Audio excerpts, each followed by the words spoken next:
விநாயகரின் அவதாரங்களை பற்றி பார்ப்போம். சர்வ சக்தி கணபதி. முப்பெரும் தேவியரின் அம்சமான இவர் கல்வி, செல்வம், வீரம் அளிப்பவர்.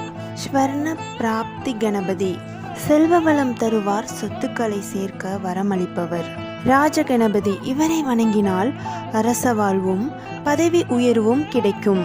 எத்தனை வசதிகள் இருந்தும் மனதுக்கு நிம்மதி இல்லை என்று நினைப்பவர் ஹேரம்ப கணபதியை வணங்கினால் மனதுக்கு சாந்தியும் நிம்மதியும் கிடைக்கும். ஆபத் சகாய கணபதி. ஆபத்துகள் உருவாகும் போது எந்த விபத்தையும் இழப்பையும் தடுக்கும் ஆற்றல் கொண்டவர்.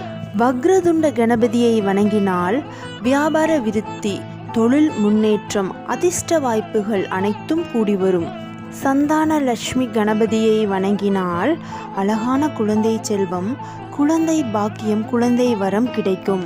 தருண கணபதி. இவரை வணங்கினால் தியானம், யோகம், தவம் சிறப்பான நிலையை அடைந்து தெய்வ நிலையை எட்ட உதவும்.